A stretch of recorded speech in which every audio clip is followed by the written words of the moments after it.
Hello everyone and welcome back to QuipScope. It's a show where we talk about a game that's coming out or has just come out. My name is James. Hello James, my name is Ben. Hello Ben, it's been a little while. It has since we've been in the QuipScope. This, before we go any further, we should say is a sponsored video. A big thank you to Gearbox for sponsoring this video. There is a link in the description if you want to check out the game. Go and check it out.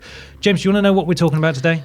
Yes, what have you been playing? What have we been playing? Well, this is a new co-op game called Blanc, or maybe Blanc. It's Blanc, isn't it? Probably Blanc. It has to get some seeing as it's made by a small French team. They are called Casus Ludi, I believe. Ludi, potentially, is how you maybe pronounce it. You play as a wolf cub and a fawn who have just survived a sudden snowstorm and need to be reunited with their respective families. Ah, okay. Proper Disney sort of Fox and the Hound kind of stuff. You know, these two, they come from different backgrounds. They need to overcome their differences and work together because one of them is really small and one of them's small, but a bit bigger than the other one. Less small, yeah. And, medium size. You have to work together to go through the various levels and make your way back to your respective families. I will also say there is no traumatic, horrible stuff that happens in this game. Like Fox and the Hound, I promise. Or like Brothers: A Tale of Two Sons. No, not like that either. It's properly whimsical and lovely throughout, and there's no sort of horrific animal death in it. It's just a really good time from start to finish, and I have finished it because it's not the longest game in the world. It'll run you maybe a couple of hours thereabouts. A nice sort of length, nice manageable sort of game. Yeah, absolutely. Brilliant. It's the first thing that you'll see though, James, is the presentation. Yeah, the art style, super minimalistic. It's very Blanc. It's very Blanc. Yes, if you'll forgive me an early quip. Absolutely. I think you're allowed under the circumstances, considering this is QuipScope, and also the entire game is presented in what's the correct term? So there is a term for it, and I've seen it in a few other games, but monochrome, sort of monochrome, but like line art sort of thing. Was it Return of the Obra Dinn did a similar-ish thing? I think. Yes. But yeah, that sort of minimalistic style. From what I understand, all of the art in the game was drawn by hand on paper, and then was animated. Yeah, absolutely. And you can sort of tell that the music as well is built dynamically and follows the global narrative of the game, but also the narrative of each level. Music will unfold while the characters move through them. I immediately thought of Austin Wintory and his scores for Journey, Flower, Flow, that kind of stuff. It felt very Journey-esque. The plinky plonkiness felt a little bit like... I was literally about to say plinky plonky. It is the technical term, obviously. Yeah. It felt a little bit like Breath of the Wild as well, in that sort of style. Like that. Obviously, it's a bit more sort of minimalistic. But yeah, it works quite nicely. It sort of syncs up with what you're doing in the game, really. So it's quite nice. It's just very pretty. It's an extremely pretty game. And because it doesn't have the longest runtime, it's not the kind of art style that I found got old or grating or even made things particularly hard to see where you were meant to go, what you were meant to do. Yeah. There are a few different ways that you interact with the world. We played it in co-op a little bit, in online co-op, and we'll get to that functionality in a minute, talk a bit more about that. But it's really simple to play in that the left stick controls your movement. You have a button dedicated to jumping or galloping for your respective animals, and a button dedicated to interacting with the game's world, which is either pushing things or pulling things or chewing through bits of rope and breaking things. Yeah, just that's about it, isn't it? I think. That's all the buttons. Very simple, but we did hit a bit of a brick wall, and I definitely did when I was playing on my own. Yes, because I found that the jumping it sort of displays these sort of 3 little dots or dashes where you're intending to jump to. I thought at first that it was something underneath the snow, so I was chasing my shadow basically at one point very early on. But sorry, go on.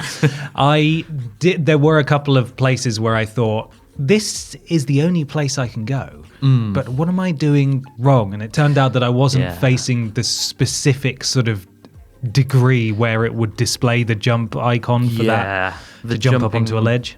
I found was slightly finicky, but again, it's one of those where you're not in any sort of immediate danger, at least not at the start anyway, that I experienced. And it's sort of forgivable in that respect. It's a little bit finicky, but you can sort of get around it, and very sort of a nice sort of time in general, really. But it's the developers apparently really wanted to make a meaningful experience with no antagonism or violence, but also make it as simple as possible for people to access. And it is the themes that unfold throughout. The short runtime are whimsical as heck, James, because I played through it from start to finish on my own in solo. And it's all about empathy and understanding fellow animals' plight, because you come across a few other different animals throughout your adventure, and you have to use the game's various mechanics. That again, it does give you an on-screen prompt, but largely it leaves it up to your interpretation to work out what you want to do, which doesn't always work. But if you're going to be bashing your head against the wall, it's only going to be for a matter of seconds before you work out what it is you're actually meant to do. They seem like quite simple sort of puzzle elements to that. It's nothing too like insanely complex. So which is nice. In online co-op, you just invite each other and play together in the same lobby. You can also play local multiplayer as well. We were playing on PC. And you can also play locally with 2 controllers. If you're on Switch, you can play with your Joy-Cons as well. And if you're playing single player, it plays, talking about Brothers: A Tale of Two Sons, very similarly to that, where half the controller is dedicated to one character and half the controller is dedicated to the other, which I must say was a bit of a mind flip, just like in Brothers: A Tale of Two Sons. When I told you this control scheme, you said, "Oh, that's great. Not a lot of games do that." Very excited. There's a reason probably not a lot of games do that, I'm sure. But it just messes with all the wiring in your head, particularly when the characters are on the other sides of the screen. Oh God, absolutely, yeah. That's a bit of a mind I like flip. it in theory, but I didn't actually experience. I just played the sort of multiplayer aspect. Yes, so it was a lot more the fun. One animal for me. I'll say a lot more fun and a lot easier to play in actual proper co-op because you get access to the whole controller. But if you're doing single player, it's left stick and right stick, and then you use the bumpers and the triggers for jumping and using your respective actions, which that worked fine. I managed to get through the whole game and worked well enough, and also it obviously has the opportunity to do that thing that Brothers did, where you get attached to different sides of the controller, and when you do or don't have access to different sides of the controller, it's like, oh my God, You told me it was just whimsy. It is whimsy. No, I promise it's whimsy. Don't make me lose half of my controller. I can't do that again. You just have to play it and find out what goes on. But yes, it's very sort of Raymond Briggs, the Snowman. Also, it's very Flower, Flow, Journey, Tale of Two Sons, Unfinished Swans-esque. If anyone's played the Unfinished Swan, that was a fantastic game that's also just completely monochrome until you start throwing paint around and it reveals the environment. And I must say, I actually really enjoyed it. No, this is a sponsored video. Take it with a grain of salt, if you will. But the short runtime, and there's just not been, I feel like, many co-op games like this that have come out, and I really liked it. I had a good time. A nice, pleasant experience, not too sort of stressful, because immediately I think to stuff like Overcooked and what was the game of the year, not last year, but the year before? It Takes Two. That's the one. Yes. I mean, that also looks like a lot of sort of puzzly, potentially frustrating sort of platforming bits if you're not quite on the same wavelength sort of thing. This seems like, if you do bump into the odd snag, it's simple enough to get through anyway. And it struck me as that's not really the sort of point to provide a sort of puzzly challenge. It's more, like you say, the journey, the experience, a lovely time, the whimsy. Yes, exactly. It's just a delightfully presented whimsical adventure. I I liked it a lot. I was surprised by how much I enjoyed it, to be honest. We did have a couple of issues with the online. Yes. In that I think I think you crashed out at one point. I did crash out at one point. Whether or not that was our internet or the it could well be the office internet is highly congested. Game. But even when we were in, there was from time to time, not my character, but your character, and probably my character for you was a bit sort of stuttery. Yes. Again, could be our internet, could be something else, but certainly local co-op works absolutely fine. Yeah. But just to give a bit more information on the game, it's out right now, came out on Valentine's Day. It's releasing on Switch and PC, and you can do crossplay actually on PC. There's more information on their website. You can't do crossplay on Switch, but between the various platforms on PC, I think that being Epic Game Store and Steam. Yeah. Then you can play between those two if you want to play online. Excellent. Well, any more sort of thoughts on that?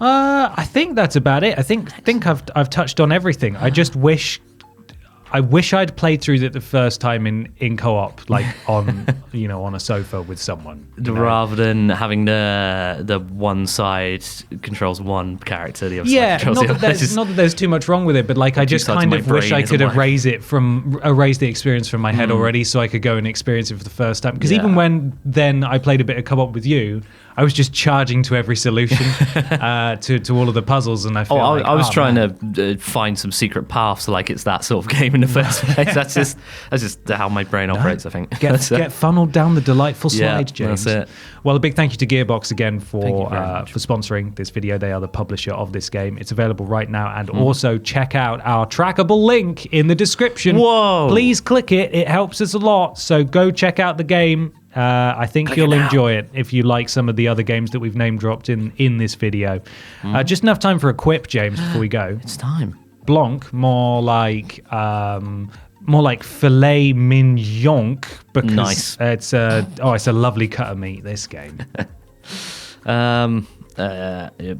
Blanc, more like noir, because it's very cool, like a film noir. Oh, that is really cool. That's so cool. Also, very quickly, if you go on their website, they have crochet instructions if you want to crochet. No way. the fawn and the wolf pup. So you should go check that out. It is delightful. Thanks for watching, everybody. We'll catch you next time. Bye.